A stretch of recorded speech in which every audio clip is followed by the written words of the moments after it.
يوم لا ينفع مال ولا بنون إلا من أتى الله بقلب سليم.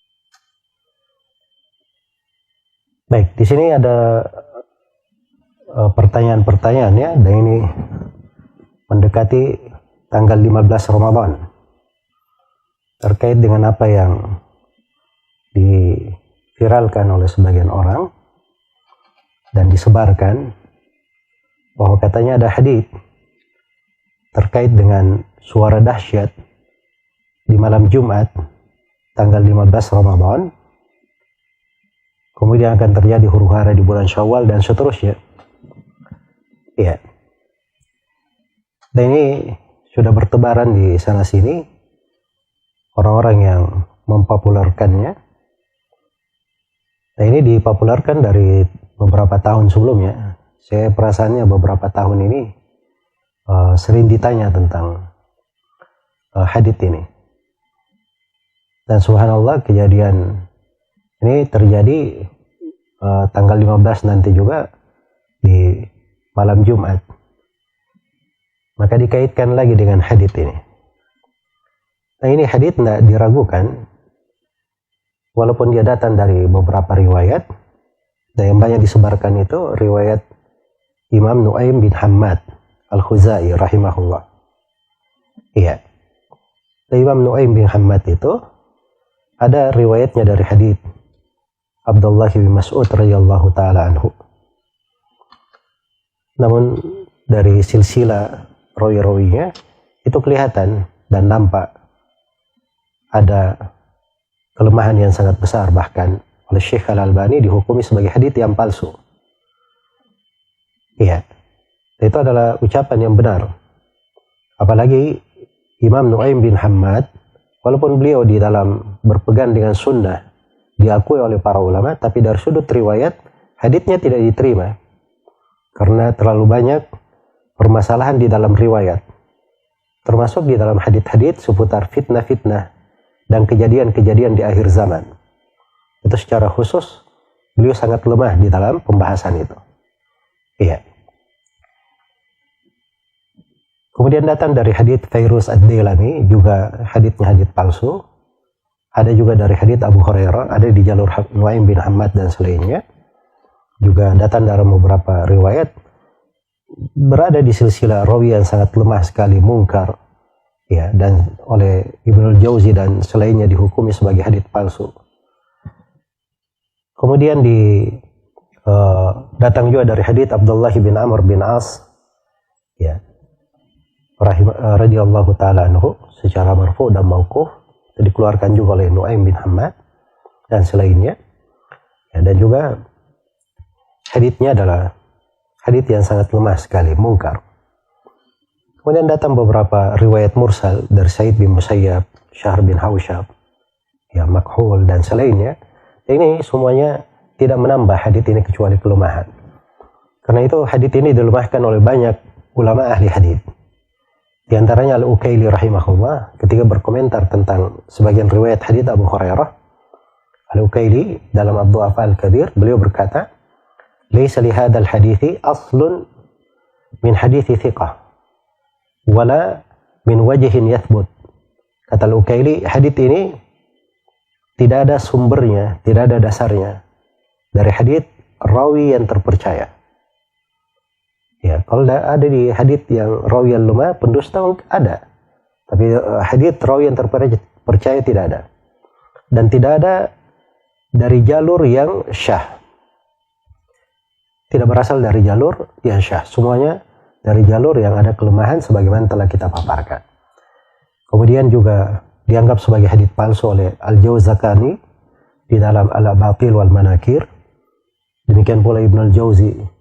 Ya, beliau masukkan di dalam kitabnya Al-Mawdu'at yang berisi hadits-hadits palsu. Demikian pula dihukumi oleh Imam Ad-Dhahabi di sebagian riwayat Al-Hakim. Ya. Nah, ini dari dulu hadits ini sudah disebut oleh Ibnul Qayyim rahimahullah. Diperingatkan tentang orang-orang, beliau kasih kaidah tentang sejumlah riwayat. Kalau ada yang kasih pembahasan terjadi huru-hara di bulan Ramadan, maka pasti itu haditsnya adalah hadits yang palsu. dan juga disebutkan oleh Al-Musiri dalam Al-Mughni Al-Hifdi wal Kitab. Ya, sebagaimana juga dianggap palsu oleh Ali Qari Al-Ajluni dalam Kashful Khafa, dan banyak lagi dari ulama ahli hadis. Cuman yang menjadi masalah, ini sebagian dukun-dukun dan peramal akhir zaman yang mempopulerkan hadis ini, itu kadang memberi keraguan. Memang betul riwayatnya lemah kan, tapi banyak dari riwayat banyak orang. Ya, riwayat banyak orang ini kan menunjukkan ada asal usulnya. Nah, ini sudah keliru cara berpikirnya, sebab dia memahami riwayat itu dengan kepala dia yang mungkin diitari oleh sesuatu yang menyelisih petunjuk Nabi Sallallahu Alaihi Wasallam. Tapi kalau dia pahami riwayat sesuai dengan jalan para ulama ahli hadits, justru para ulama ahli hadits itu pada satu hadits palsu, ketika hadits ini beredar di sana sini dengan riwayat yang lain, itu malah menjadi bukti kepalsuannya bagi mereka dan kemungkarannya, kebatilannya. Sebab dia tidak beredar kecuali di riwayat hadits-hadits, di riwayat orang-orang yang lemah saja. Iya. Maka itu adalah bukti menunjukkan bahwa riwayat ini tidak pernah syah dari Nabi Sallallahu Alaihi Wasallam. Itu sudut yang pertama. Sudut yang kedua, adanya banyak jalur riwayat, itu tidak mesti menjadikan riwayat itu bisa dikuatkan. Ya, ada riwayat yang lebih mending dari ini, terkenal di tengah kita tentang keutamaan menghafal 40 hadis. Itu datang dari banyak riwayat, dari banyak sahabat. Hampir 10 orang sahabat yang meriwayatkannya. Ya, bahkan mungkin lebih. Disebutkan oleh Imam Nawawi dan selainnya. Tapi bersamaan dengan itu Imam Nawawi berkata, hadis ini walaupun jalur riwayatnya banyak, tapi riwayatnya sangat lemah, tidak bisa saling menguatkan. Nah, itu kaidah di kalangan para ulama ahli hadis. Iya. Kemudian sudut yang ketiga yang perlu saya ingatkan, ini bulan Ramadan. Bulan Ramadan ini datang di dalam hadis riwayat Bukhari dan Muslim, "Idza jaa Ramadan futtihat abwabul jannah wa ughliqat abwabun nar wa suffidatis syayatin." Apabila Ramadan telah datang, dibuka pintu-pintu surga, dibelenggu, ditutup pintu-pintu neraka, syaitan dibelenggu.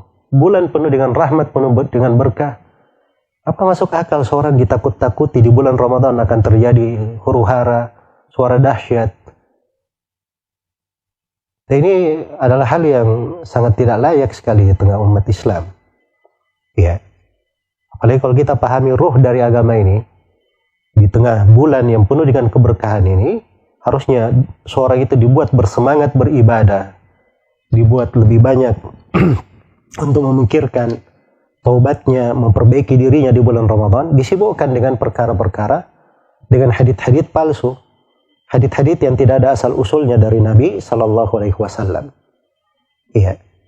Dan ini juga termasuk masalah di masa sekarang ini, karena banyak dari orang-orang yang kadang mainnya di dunia maya, kemudian pemilik ikon-ikon yang ingin diviralkan ikonnya atau banyak yang melihatnya, maka diambil dari sana sini. Ya, dan saya ingatkan, hadits Nabi itu bukan sembarangan menisbatkan satu ucapan kepada Nabi.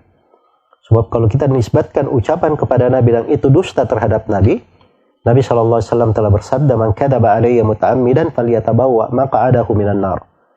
Siapa yang berdusta atas namaku dengan sengaja, maka hendaknya dia siapkan tempat duduknya dari api neraka. Ini hadits secara lafaz dan makna diriwayatkan lebih dari 100 orang sahabat. Saking banyaknya Nabi mengulanginya dan mengingatkannya.